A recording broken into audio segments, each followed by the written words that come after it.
Dating PNP Chief Azurin, formal na pong nanumpa bilang bagong Independent Commission for Infrastructure Special Advisor. Kaugnayan kuha pa tayo ng buong detalye sa pag-ulat ni Bombo Isa Cotonero. Formal nang nanumpa si retired General Rodolfo Azurin Jr. bilang bagong Independent Commission for Infrastructure Special Advisor. Siya ang pumalit kay Baguio City Mayor Benjamin Magalong na nagsilbi sa komisyon ng halos 2 linggo matapos niyang mag-resign sa kanyang posisyon.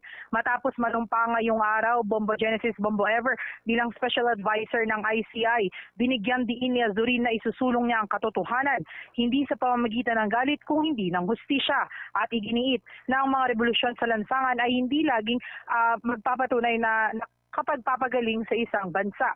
Dagdag pa niya, layunin ng kanyang posisyon na maibalik ang tiwala ng publiko sa mga proyekto ng gobyerno sa pamamagitan ng tapat na investigasyon at pananagutan ng mga nagkasala. Kaugnay niyan, pakinggan natin ang tinig ng bagong ICI Special Advisor retired General Rodolfo Azurin Jr. Let us expose corruption not with anger but with justice. Let us work hand in hand to bring the guilty to account and to finally end the suffering of our people. Let this be our rallying cry. This time, we do it right. For our country, for our children, for a truly better future. Samantala, inihayag din ni Azurin na ngayong linggo ay nakatakdang i-validate ng komisyon ang isinumeteng 421 ghost flood control projects ng Department of Public Works and Highways.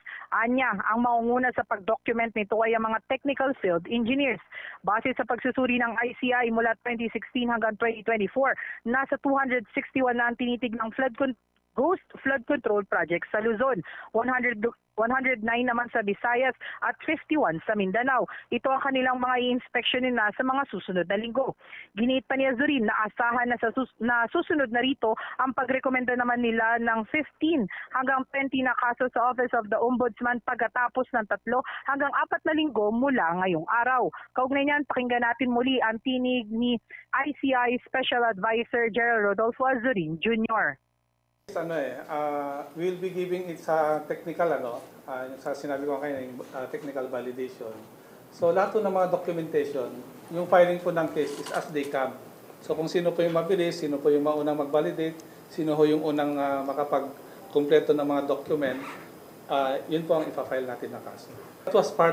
This will be part of the documentation, yung ano bang project, ano yung geotag, yung location, and then magkano yung amount ng contract, sino ang contractor, sino ang mga district engineers, and then ano yung status ng project. So lahat yan ay i-compile yan, kaya nga medyo matagal ng konti yung compile. Mula sa lungsod ng Taguig, ito si Bombo Isa Cotonero. Yes, Bombo Genesis. Buti kung nagpa-unlak naman ng interview si General Azurin kasi kilala ang ICI bilang hindi gaanong nagbibigay ng impormasyon other than kay spokes. Actually, Bombo Genesis, after niya ngang manumpa kanina ay pagkatapos ng kanyang paunang speech bilang ICI Special Advisor, sumunod na dito yung press conference ni General Azurin, kasama niya si Attorney Brian Hosaka para nga magkaroon na rin talaga ng briefing itong ICI pagdating doon sa mga progress na nagagawa na ng komisyon. Kasi halos mag-iisang buwan na rito yung komisyon, at talaga naman nakikita na rin natin yung pagbuo nila ng sistema ng ICI. Sa ngayon nga, Bombo Genesis, actually, talagang katulad nung ipinakita ko sa video ngayon, yung building kung saan ang ICI ay naglagay na rin talaga sila ng parang pangalan dito nung mismong komisyon para nga formal na dito na talaga ang tanggapan ng ICI. At yun yung kanilang ibinahagi sa kanilang press conference na unti-unti ay nagkakaroon na sila ng sistema at asahan nga sa mga susunod na linggo ay magfa-file muli o magre-rekomenda o magre-refer sila muli sa Office of the Ombudsman ng mga kaso mula dito sa mga hearing na nangyayari sa tanggapan ng ICI, Bombo Genesis. Sana naman pakinggan na nila yung hiling ng publiko na magkaroon ng bukas na pagsisiyasat dito. Bombo Ever, with your questions? Bombo Isa, nagkaroon ba o naibahagi ba sa'yo ni General Azurin kung nagkaroon sila ng communication dun sa pinalitan nga niya na si Baguio City Mayor Magalong doon sa mga impormasyon na nauna niya nang nakalap hinggil dito sa flood control project anomaly?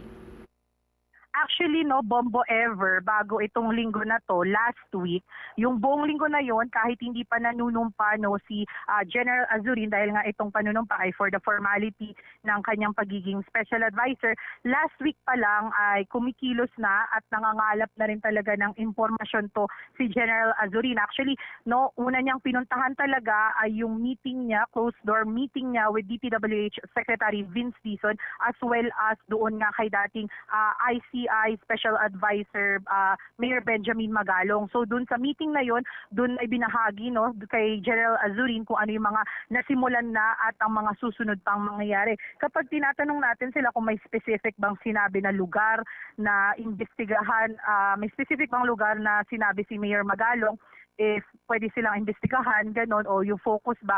Sabi naman ni General Azurin ay wala naman itong nasabi sa kanya at sinabi lang sa kanya na magtuloy-tuloy nga yung kanilang investigasyon. So yun din yung gagawin ngayon sa unang linggo ni General Azurin bilang nanumpa na nga siya bilang ICI Special Advisor dito. Titignan na nila ngayon yung ipinasa ng DPWH sa ICI, Bombo Ever. Okay. Maraming salamat, Bombo Isa. Mula sa lungsod ng Taguig, ito si Bombo Isa Cotoner and this is Bombo Radio Philippines, the number one and most trusted source of news and information. Basta Radio, Bombo. For the most trusted source of news and information, visit our website at www.bomboradio.com. Follow us on Bombo Radio mobile app, Facebook, YouTube, TikTok, and X, formerly Twitter. Like, share, and stay connected. Anytime, anywhere.